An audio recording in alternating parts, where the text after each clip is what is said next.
The Academy Library was a marvel of galactic engineering, with floating platforms that could be adjusted for any species' needs and data displays that translated into dozens of different formats. Jake, Lisa, and Sam had claimed a corner table on the 4th level, surrounding themselves with holographic displays showing Earth's violent history. The blue planet rotated slowly in the center of their workspace, looking deceptively peaceful from space. Jake stared at a display showing the massive Toba volcano eruption from 74,000 years ago. The numbers made his head hurt. The supervolcano had thrown so much ash into the atmosphere that global temperatures dropped by several degrees for years. Most estimates suggested that only a few thousand humans survived worldwide, scattered in small groups across Africa. "This is crazy," he said, rubbing his eyes. "Look at this. We went from maybe 10,000 people in the entire world back to billions. How do we even explain that?" Lisa was focused on her own display, which showed the path of massive asteroid impacts throughout Earth's history. Several had been large enough to cause mass extinctions, but somehow humans had survived them all. She pulled up data on the Black Death, which had killed a third of Europe's population in just a few years. "The problem isn't explaining one event," she said. "The problem is choosing which one to focus on. We have too many options." Sam was reading about the ice ages, massive climate shifts that had happened repeatedly throughout human evolution. Each one had forced their ancestors to adapt or die. Many species hadn't made it, but humans had not only survived but spread across the globe during those frozen periods. "Maybe that's the point," he said, looking up from his display. "Maybe we don't choose just one. Maybe the fact that we can't choose just one is what makes us different." Across the library, other students were working on their own projects. A group of Corvan warriors sat at a metal table. Their research focused on the nuclear wars that had nearly destroyed their civilization 3,000 years ago. Their data showed a single catastrophic period when their species had turned their advanced weapons on themselves, reducing their population from billions to just a few 100,000 survivors. The Corvan students looked uncomfortable as they reviewed the data. Their entire culture was built around military strength and honor, but their greatest extinction event had been caused by their own aggression. Warrior student Kethral kept flexing his claws as he read, a sign of stress among his species. At another table, 3 ethereal minds floated in their meditation bubbles, reviewing data about the Great Plague that had nearly ended their civilization. Their species had evolved incredible mental abilities, but had neglected their physical forms. When a simple bacterial infection had spread across their world, their powerful minds couldn't save them from dying bodies. Only the development of advanced medical technology had pulled them back from extinction. One of the ethereal minds, student Zeph Thoughtbright, pulsed with embarrassment as they reviewed the data. Their species prided itself on intellectual superiority, but they had nearly been wiped out by something as basic as germs.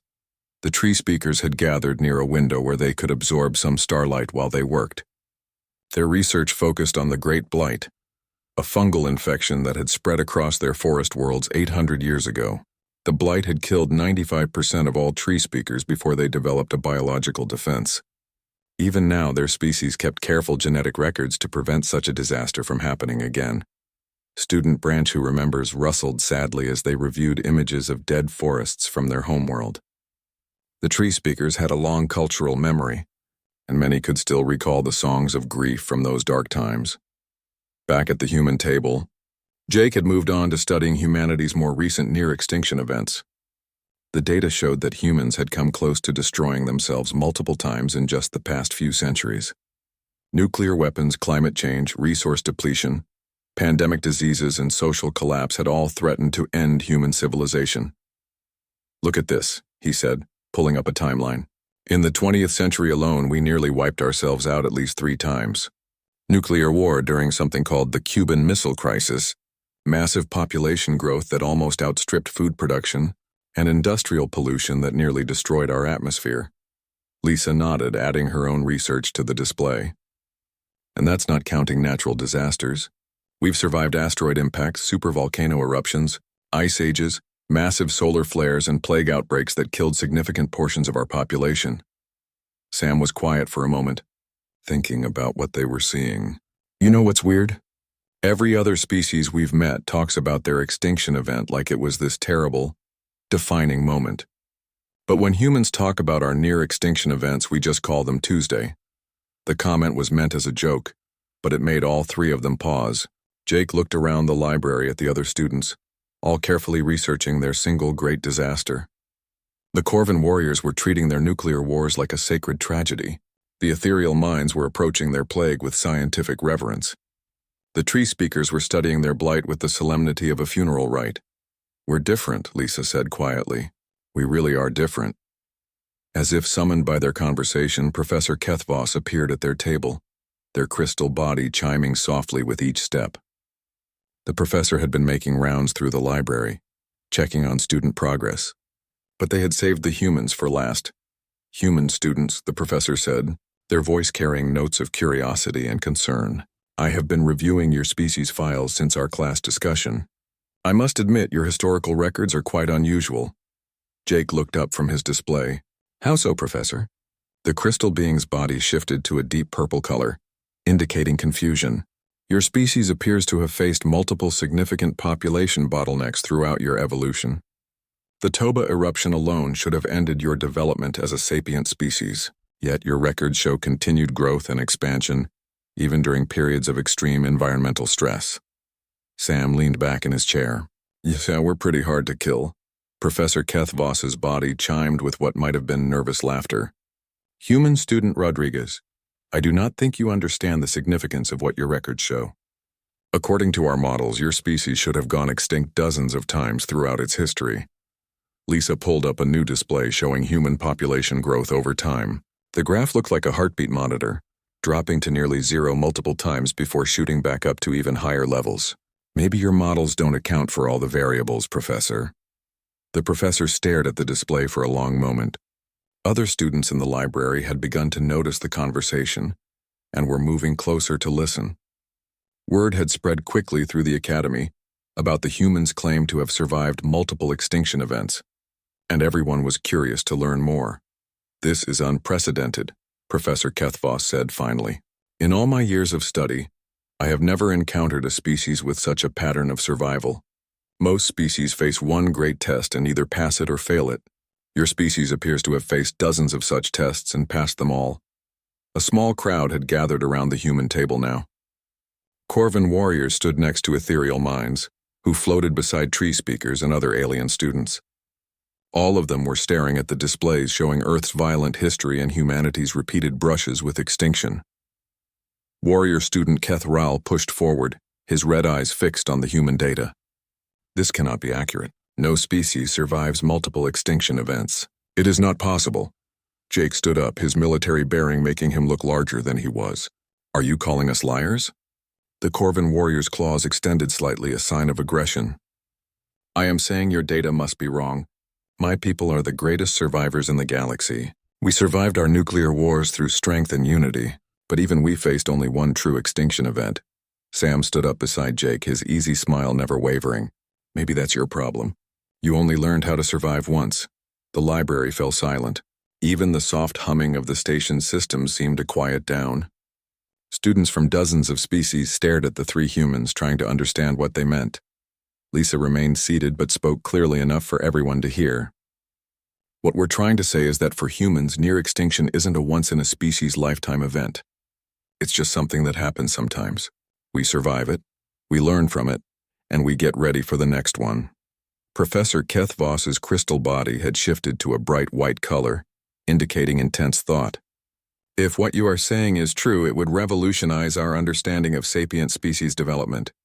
You would be the first species we have encountered that has adapted specifically for surviving extinction events." The three humans looked at each other and Sam shrugged. "I guess that makes us special." "Special," Professor Kethvos repeated, their voice carrying harmonics that hadn't been there before. "Yes, human students. I believe that is exactly what it makes you." The Academy's grand lecture hall had never held so many different species at once. Beings from across the galaxy filled every available seat, perch, meditation bubble, and standing space. The air hummed with dozens of different forms of communication, as excited whispers passed between students and faculty members. Even the dean's elevated platform was crowded with distinguished visitors who had traveled from distant star systems just to witness these presentations. Professor Kethvos stood at the front of the hall, their crystal body reflecting the lights from hundreds of recording devices. Never in their 37 years of teaching had they seen such interest in a student presentation.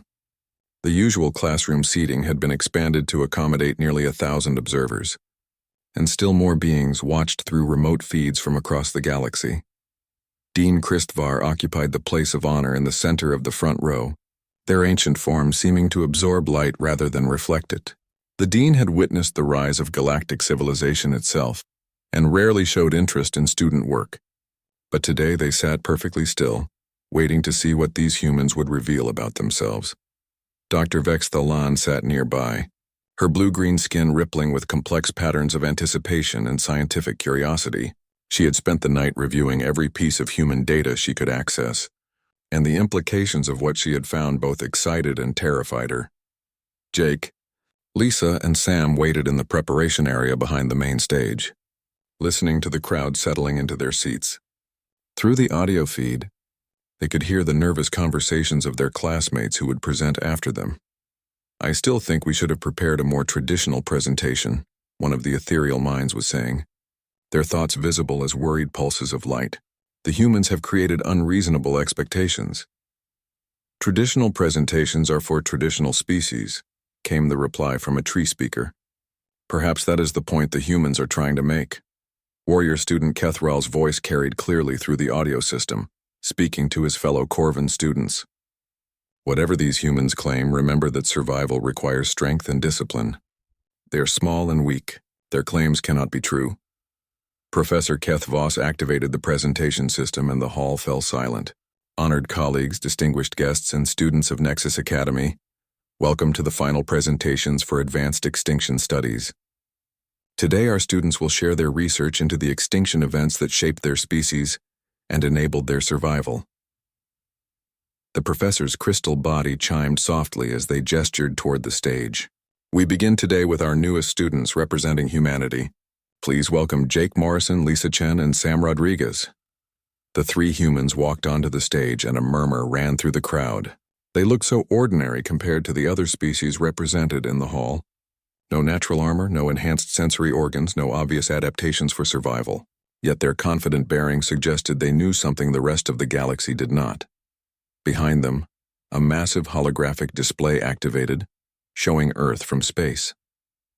The blue marble rotated slowly, looking peaceful and inviting from a distance. Most of the observers had never seen the human homeworld before, and several species made appreciative sounds at its beauty. Jake stepped forward first, his voice carrying clearly through the hall's audio system. "Honored faculty, fellow students, and beings from across the galaxy, we want to talk to you today about extinction, but not in the way you might expect." The display behind them shifted, showing a timeline of Earth's history stretching back millions of years. Red markers appeared at regular intervals, each one representing a major extinction event. The observers began to count the markers and worried whispers filled the hall as the number climbed higher than anyone expected. Lisa moved to the center of the stage. Most species study their great extinction event, that one catastrophic moment that nearly ended everything. We studied something different. We studied why extinction keeps failing to stick with humans. The timeline zoomed in to show the last 300,000 years, the period of modern human evolution. The red markers were even denser here, showing that the rate of near-extinction events had actually increased as humans developed. Sam took over, his casual tone contrasting sharply with the gravity of what the display was showing. "See, the thing about humans is that we don't really do the one big disaster thing that other species talk about. We do the many disasters all the time thing instead." The display shifted to show the Toba supervolcano eruption, and the numbers that appeared made several observers gasp audibly. The human population had dropped to fewer than 10,000 individuals worldwide, scattered across Africa in small, desperate groups. Jake continued the narrative. 74,000 years ago, Mount Toba nearly ended us. Volcanic winter, global cooling, massive die-offs. Any reasonable species would have gone extinct. But humans don't do reasonable. The display showed how those few thousand survivors had not only persevered, but had begun spreading across the globe. Even during the worst of the volcanic winter, they had adapted to new environments, develop new technologies, and actually increase their range while their population was at its lowest point. We didn't just survive Toba, Lisa explained. We used it as an opportunity to explore and colonize new territories. By the time the volcanic winter ended, humans were living in places they had never been before. The presentation moved through the ice ages, showing how each climate shift had forced humans to become more adaptable and innovative. While other species had retreated to refuges and waited for conditions to improve, humans had developed new tools, new social structures, and new survival strategies for each challenge. Every ice age made us better at surviving the next one, Sam said, pointing to charts showing technological development accelerating after each climate disaster. We learned to make fire, to build shelters, to preserve food, to work together in larger groups.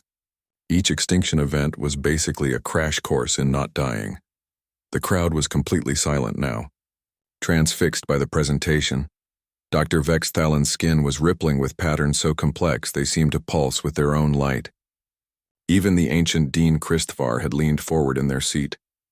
The display shifted to more recent history, showing the plagues that had swept through human populations. The Black Death, smallpox, influenza, and dozens of other diseases that had killed significant portions of humanity. Other species talk about surviving one plague, Jake said. We survived so many plagues that we developed an entire branch of science just to study them. We didn't just survive diseases, we learned to prevent them, cure them, and eventually eliminate them entirely. Lisa brought up data on human population genetics, showing how plague survivors had passed on resistance to their descendants. Each disease outbreak made our species more resistant to the next one. We didn't just heal, we evolved. The presentation continued through human history, covering wars, famines, natural disasters, and technological catastrophes. The pattern was always the same. Humans faced extinction, adapted to survive, and emerged stronger than before. In the 20th century alone, Sam said, we nearly wiped ourselves out with nuclear weapons, industrial pollution, resource depletion, and social collapse. Any one of these should have ended our civilization. Instead, we learned to manage nuclear technology, clean up our environment, develop sustainable resources, and build more resilient societies. The display showed the Cuban Missile Crisis, where humans had come within hours of nuclear war. It showed the environmental damage that had nearly destroyed their atmosphere and the massive effort required to reverse it. It showed food crises that had threatened billions and the agricultural innovations that had prevented mass starvation. The thing about humans, Lisa said, addressing the silent crowd, is that we don't just survive extinction events. We collect them. We learn from them. We make sure they can't kill us the same way twice. The presentation reached its climax with a comprehensive analysis of human survival patterns. The data showed that rather than being weakened by repeated near-extinction events, humans had actually become more resilient with each challenge. Sam stepped forward for the conclusion. Other species have a great filter, one test they must pass to reach the stars. Humans don't have a great filter. We have a great gauntlet. We've been running it for 300,000 years. And we're still here. The holographic display behind them showed Earth one final time, but now it was overlaid with data showing human expansion into space, the colonies on Luna and Mars, and the ships that had brought them to the stars. We didn't come to the galaxy despite surviving multiple extinction events, Jake said. We came to the galaxy because we survived multiple extinction events. Every disaster made us stronger, more adaptable, more determined to keep going. Lisa delivered the final line of their presentation. Extinction didn't fail to kill humans because we were lucky. Extinction failed to kill humans because we learned how to kill it right back. The three humans stood together on the stage as their presentation ended, looking out at an audience of nearly 1,000 beings from 47 different species. The grand lecture hall was completely silent. The days following the human presentation were unlike anything Nexus Academy had ever experienced. The recording of their talk had been downloaded over 50 million times across the galaxy within the first day. Academic institutions from hundreds of worlds were requesting copies of the human data. News feeds from every major species were running analysis pieces about the implications of humanity's survival pattern. Professor Keth Voss found their office crowded with colleagues from across the academy, all wanting to discuss the ramifications of what they had witnessed. Dr. Vexthalon had requested an emergency meeting of the Galactic Council's Science Advisory Committee to address what she was calling the human paradigm shift. 40 years of research, Dr. Vexthalon said, her blue-green skin rippling with patterns of excitement and confusion. 40 years of studying the Great Filter Theory, and these 3 students have overturned everything we thought we knew about species development. She stood before a holographic display, showing comparative data from dozens of galactic species. Every other civilization showed the same pattern. One major extinction event followed by technological and social development that eventually led to space travel. The human data was completely different, showing dozens of near-extinction events spread throughout their entire evolutionary history. Look at this pattern, she continued, pointing to the human timeline. Where other species show one great spike of adaptation followed by gradual development, humans show constant adaptation under repeated extreme stress. They didn't develop space travel despite facing multiple extinctions. They developed space travel because they faced multiple extinctions. Dean Christopher had called the first emergency faculty meeting in over a century. The ancient being sat in the center of the Academy's main conference chamber, surrounded by professors and researchers from every department. Their forms seemed to absorb the light from the holographic displays showing human data. In my lifetime, I have seen the rise of 47 different species to galactic consciousness, the dean said, their voice carrying harmonics of deep thought. Each followed the same basic pattern. Each faced one great test and either passed it or failed it. Humanity appears to have faced dozens of such tests and passed them all. Professor Keth Voss added their own observations. What is most remarkable is not just that they survived multiple extinction events, but how they responded to them.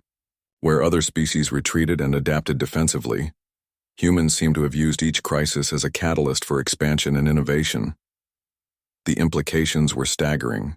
If humans could survive repeated extinction events and grow stronger from each one, what did that mean for the future of galactic civilization? What did it mean for the other species who had built their entire understanding of evolution around the concept of a single great filter? In the student dormitories, the reaction was more immediate and personal. Jake, Lisa, and Sam found themselves celebrities on campus, but also somewhat isolated. Other students didn't know how to relate to beings whose species had apparently mastered the art of not dying. The Corvin students had been particularly affected. Warrior student Keth Rowell approached Jake in the dining hall, his usual aggressive posture replaced by something that looked almost like respect. "Human student Morrison," he said. His claws retracted in a gesture of non-aggression. "I owe you an apology. I called your claims impossible, but your data is undeniable." Jake looked up from his meal, which consisted of foods specially prepared for human dietary needs. "No apology needed, Kethral. Your skepticism was reasonable given what everyone thought they knew about extinction events." The Corvin warrior sat down across from him, an unprecedented breach of their species' social hierarchy. "My people pride themselves on being survivors. We survived our nuclear wars through strength and military discipline. But we survived only once. You have survived dozens of times." "It's not a competition," Jake replied. "Every species survives in their own way." Kethral's red eyes fixed on the human's face. "But some ways are more effective than others. Your species has turned survival into an art form. Perhaps there is something the Corvin Empire could learn from humanity." Similar conversations were happening throughout the academy. The ethereal minds had requested formal meetings with the human students to discuss survival strategies that didn't rely purely on technological solutions. The tree speakers wanted to understand how humans maintained cultural continuity through repeated disasters. Student Zeph Thoughtbright approached Lisa in the library, their meditation bubble humming with nervous energy. "Human student Chen, I must ask you something that troubles my thoughts. How does your species maintain hope through so many near extinctions? My people nearly gave up during our single plague. How do humans continue after dozens of such events?" Lisa looked up from her research, which now focused on comparative extinction responses across species. "I think it's because we don't see extinction events as endings. We see them as challenges to overcome. But surely your people must fear death, must grieve their losses." "Of course we do," Lisa replied. "But we also see each survival as proof that we can survive the next challenge too. Each time we don't die, it becomes evidence that we're really hard to kill." The ethereal mind pulsed with confusion.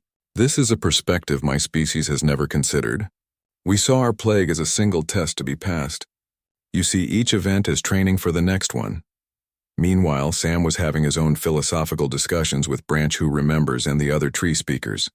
The ancient beings were fascinated by humanity's ability to maintain technological and social progress even during extinction-level crises. Your presentation spoke of humans developing new technologies during disasters, Branch Who Remembers rustled. This seems impossible. During our Great Blight, all progress stopped while we focused on survival. Sam was sitting in the Academy's botanical gardens, surrounded by plants from dozens of worlds. The tree speakers found the environment soothing, and he had discovered that some of his best conversations happened in spaces where other species felt comfortable. I think the difference is that humans learned early that survival and progress aren't separate things, he explained. When we're threatened, we don't just try to outlast the threat. We try to innovate our way past it. The ancient tree speaker's bark-like skin rustled thoughtfully. So each extinction event drove technological advancement rather than halting it? Exactly. Ice ages made us better at making tools and controlling fire. Plagues made us better at medicine and public health. Wars made us better at organization and logistics. Every threat taught us something new. The conversations were being recorded and analyzed by researchers across the galaxy. The human approach to extinction survival was being studied, debated, and in some cases, feared. Dr. Vexthalan had compiled a preliminary report for the Galactic Council that made for disturbing reading. If the human data is accurate, she wrote, we may need to fundamentally reconsider our understanding of species development and galactic security. The report continued with an analysis that had kept several council members awake for days. A species that has survived dozens of extinction events and grown stronger from each one represents something unprecedented in our understanding of galactic evolution. The question is not whether humans will survive contact with galactic civilization, but whether galactic civilization will survive contact with humans. News of the report leaked to the galactic media, causing a sensation across hundreds of worlds. Some species called for immediate diplomatic contact with humanity, eager to learn from their survival techniques. Others suggested careful monitoring and gradual integration. A few whispered about preemptive action to contain what they saw as a potential threat. On Earth, the reaction was more straightforward.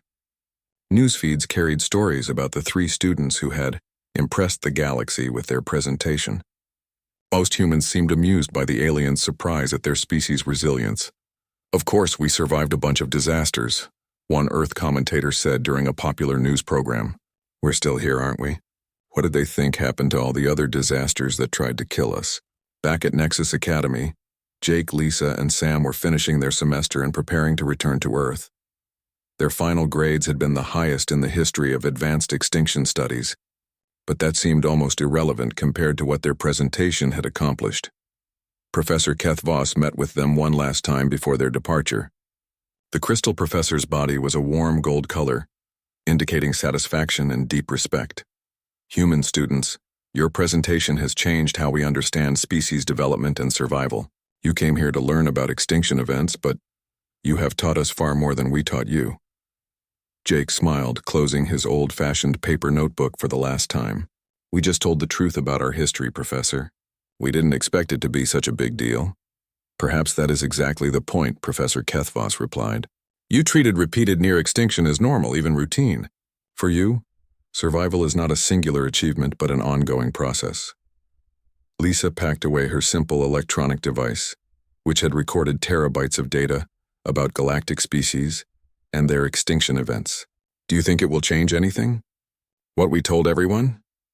Word spread through Nexus Academy like wildfire, jumping from species to species with the kind of speed that only really shocking news could achieve.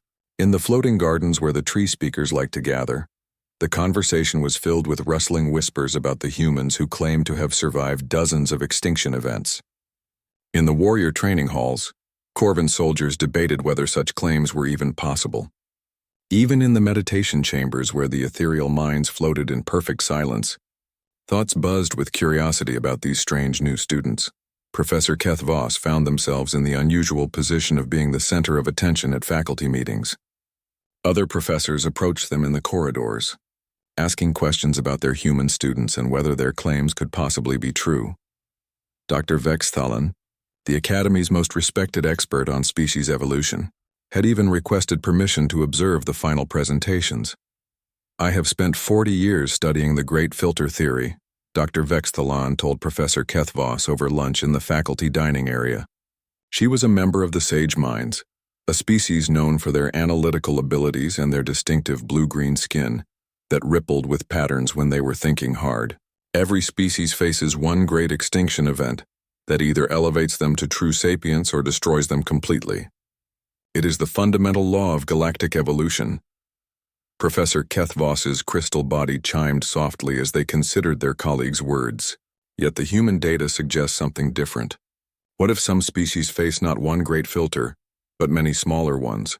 Dr. Vexthalen's skin rippled with complex patterns, a sign of intense concentration. Impossible. The energy cost of surviving even one extinction event is enormous. A species that faced multiple such events would exhaust their adaptive capacity. They would become extinct or stagnate. And yet, Professor Kethvos replied, "The humans are here." Meanwhile, in Classroom 7, the atmosphere had grown tense as presentation day approached. Students who had been quietly confident about their projects now found themselves questioning whether their single extinction events were impressive enough. The humans had changed the entire dynamic of the class simply by existing. Warrior student Kethral and his Corvin companions had spent weeks preparing a military-style presentation about their species' nuclear wars. They had battle maps, casualty reports, and detailed analyses of how their warrior culture had enabled them to survive and rebuild. But now, knowing that the humans claimed to have survived dozens of similar events, their presentation felt somehow inadequate. "Perhaps we should focus more on the cultural aspects," suggested warrior student Vextal, a smaller Corvin with scars across her gray face. "The humans cannot have maintained proper military discipline through so many disasters." Kethral flexed his claws, a gesture of frustration. "They are small and weak. They have no natural weapons, no thick hide, no enhanced strength. How could such creatures survive even one extinction event, let alone many?" At another table, the ethereal minds were having their own crisis of confidence. Student Zeph Thoughtbright had prepared an elegant presentation on how their species had used mental discipline and technological innovation to overcome the Great Plague. But the idea that another species might have faced multiple plagues and survived them all was deeply troubling. Perhaps their definition of extinction event is different from ours, pulsed student mind who seeks truth, their thoughts visible as gentle lights around their meditation bubble. "Surely they cannot mean true extinction events." "We will know soon enough," replied Zeph Thoughtbright, their own thoughts tinged with anxiety. "Their presentation will reveal whether their claims have merit." The tree speakers were gathered in their usual spot near the windows, absorbing starlight while they discussed the implications of the human claims. Branch, who remembers, the eldest of their group, rustled with what sounded like concern. "The great blight nearly ended us," they whispered, their bark-like skin creaking softly. "It took all our wisdom and sacrifice to survive. How could any species endure such pain repeatedly?" "Perhaps they are lying," suggested a younger tree speaker named Root Who Questions. "Perhaps they seek to make themselves seem more important than they are." Branch, who remembers, rustled thoughtfully. "Or perhaps they are exactly what they claim to be, and that should terrify us all." In the Academy's main computer center, Jake, Lisa, and Sam were putting the finishing touches on their presentation. They had decided to take a completely different approach from their classmates, focusing not on one specific event, but on the pattern of human survival itself. "Are you sure about this?" Lisa asked, reviewing their presentation files. "Everyone expects us to follow the same format as the other students." Jake looked up from his notes, which were still written in an old-fashioned paper notebook. "That's exactly why we shouldn't do it. We're not like the other species, so why should we pretend to be?" Sam was testing their holographic display system, making sure it could handle the massive amount of data they planned to present. "Besides, we tried to pick just one extinction event, remember? We couldn't do it. There are too many." The presentation they had created was unlike anything that had ever been shown at Nexus Academy. Instead of focusing on a single disaster, it told the story of humanity as a species specifically adapted for surviving disasters. It covered everything from the Toba supervolcano to the ice ages to modern threats like nuclear war and climate change. "The other students are going to hate us," Lisa said, but she was smiling as she said it. "Let them," Jake replied. "We're not here to make friends. We're here to learn and to teach." Word of the unusual human presentation had reached the highest levels of Academy administration. Dean Christvar, an ancient being from the first evolved species, had decided to attend the presentations personally. The dean was old enough to have witnessed the rise and fall of several galactic civilizations, and their interest in the human students had not gone unnoticed by the faculty. Professor Keth Voss was feeling the pressure from all sides. Their classroom had become the most watched location on the station, with professors and advanced students from other departments requesting permission to observe. The presentation room had been moved to the Academy's largest lecture hall to accommodate all the interested observers. "I have never seen anything like this level of interest in a student presentation," Professor Keth Voss confided to Dr. Vex Thalen as they prepared for the day. "There are faculty members coming from 3 different star systems just to watch." Dr. Vex Thalen's skin rippled with patterns of excitement and concern. "If the humans can prove their claims, it will overturn everything we thought we knew about species evolution. If they cannot, it will be the most spectacular academic failure in Academy history." The night before the presentations, Jake found himself unable to sleep. The station's artificial night cycle had dimmed the lights in the dormitory areas, but he could hear movement from rooms throughout the human quarters. Lisa was still awake, probably reviewing their data one more time. Sam was in the common area, talking quietly on a communication link to his family on Mars. Jake walked to the observation deck and looked out at the stars. Earth was somewhere out there, a small blue world that had tried to kill his species dozens of times and failed every time. He thought about all the humans who had died in ice ages and plagues and wars, all the close calls and narrow escapes that had led to this moment. Tomorrow, he and his friends would stand in front of some of the galaxy's greatest minds and explain why humans were different. They would try to put into words what it meant to be a species that had been fighting extinction for 300,000 years and had never learned how to quit. Lisa joined him at the observation deck, followed shortly by Sam. The 3 of them stood in comfortable silence, looking out at the galaxy they were about to surprise. "You know," Sam said finally, "I don't think they're ready for what we're going to tell them." "They're about to learn something new about the galaxy," Lisa replied. "That there's at least one species out there that extinction gave up on." Jake nodded, thinking about all the data they had compiled, all the stories of human survival and adaptation. "Tomorrow we show them what it looks like when a species doesn't just survive extinction events but learns from them." The stars outside seemed to pulse with anticipation, as if the galaxy itself was waiting to see what these strange humans would reveal about themselves and their violent, beautiful, stubborn species that refused to die. Across the station, other students were making their own final preparations, unaware that their understanding of what it meant to be a galactic species was about to change forever. The space station hung in the darkness like a giant metal flower, its spinning sections catching starlight from the distant sun. Nexus Academy was the pride of 47 different alien species, a place where the galaxy's brightest minds came to learn about each other and the universe they shared. The station orbited a dead world called Kepler 442b, far from any single species territory, making it neutral ground for all who studied there. Professor Keth Voss stood at the front of Classroom 7, their crystalline body catching and reflecting the soft blue light from the wall displays.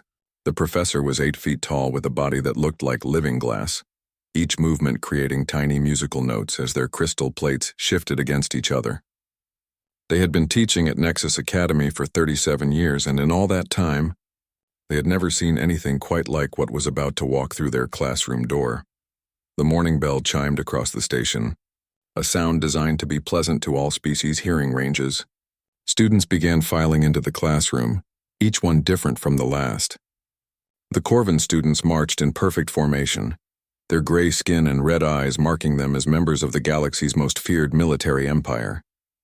Behind them came the ethereal minds, floating 3 feet off the ground in their meditation bubbles, their large heads pulsing with soft light as they communicated through pure thought. The tree speakers shuffled in next, their bark-like skin rustling with each step, followed by the quick-moving skitterfolk with their 6 legs and compound eyes.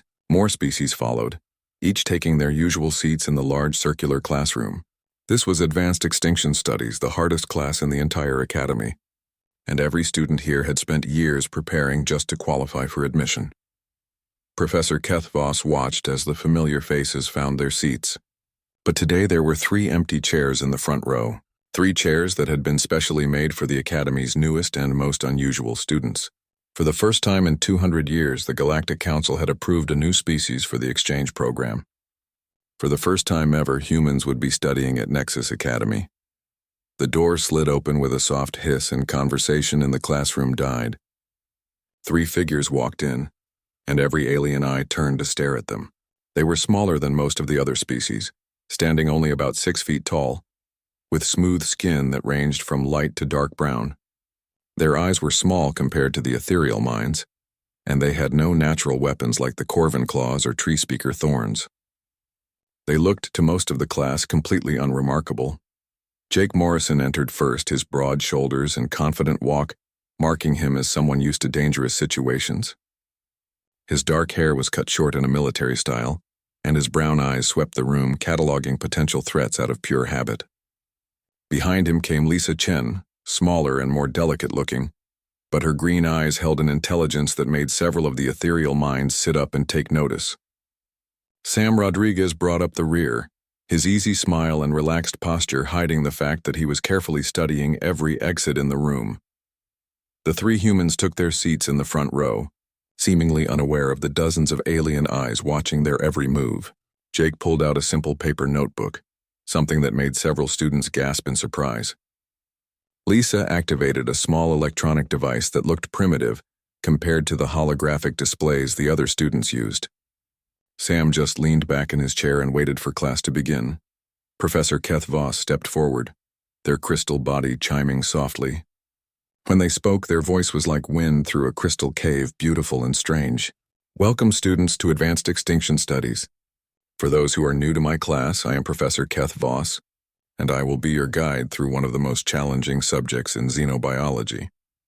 The professor gestured to a large holographic display that showed dozens of different worlds. Every species that has reached the stars has one thing in common. They have all survived at least one extinction-level event. Some faced asteroid impacts that destroyed most life on their worlds. Others survived massive plagues or climate disasters. A few endured wars that nearly ended their civilizations. Several students nodded, remembering their own species' great trials.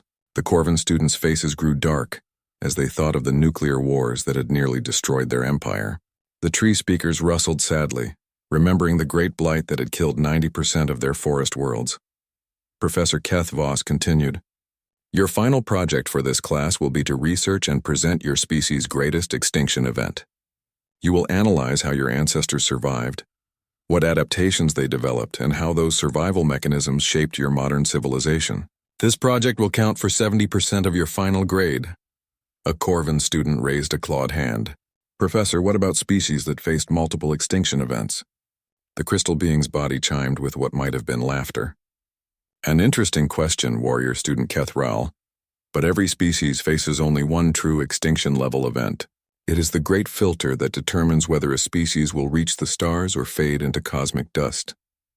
Some species face smaller disasters, of course, but there is always one great test that defines them." Several students took notes on their various devices. The ethereal minds pulsed with shared thoughts about their own species' bacterial plague. The tree speakers whispered among themselves about the blight that had nearly ended their civilization. In the front row, the 3 humans exchanged glances. Jake frowned and wrote something in his paper notebook. Lisa tapped her stylus against her simple device, looking confused. Sam just raised his hand. Professor Keth Voss noticed the gesture and their crystal body brightened with interest. "Yes, human student Rodriguez?" Sam's voice was casual and friendly, the kind of tone someone might use to ask about the weather. "So we just pick one extinction event? What if our species has had more than one?" The classroom fell silent. Several students turned to stare at the humans. The ethereal minds stopped their gentle pulsing. Even the Corvin warriors looked surprised. Professor Keth Voss's crystal body created a sound like breaking glass, which was their species' equivalent of confused laughter. As I explained, human student Rodriguez, every species faces only one true extinction-level event. Perhaps you misunderstood the scale of what constitutes such an event. Lisa leaned forward in her seat. Could you define extinction-level event for us? Just so we're clear on the parameters. The professor's body brightened, pleased to explain. An extinction-level event is any disaster that reduces a species' population to fewer than 10,000 breeding pairs, or that destroys more than 90% of their civilization. Such events are rare and typically occur only once in a species' history. The three humans looked at each other again. Jake made another note in his book. Lisa pulled up something on her device. Sam scratched his head and looked thoughtful. So, Sam said slowly, what if a species has faced, say, a dozen of those kinds of events?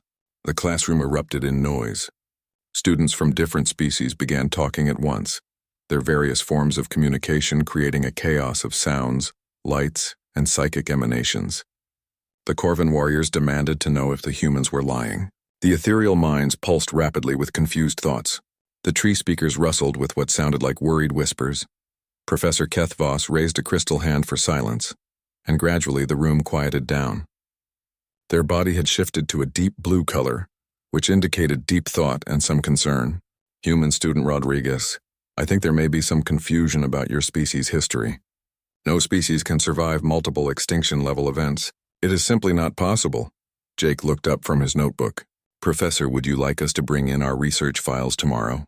If we could show you the data. The crystal professor stared at the three humans for a long moment. Around the classroom, dozens of alien students waited to see what would happen next. Finally, Professor Kethvos spoke, their voice carrying a note of curiosity that hadn't been there before. Yes, human students. I think that would be most educational for everyone involved.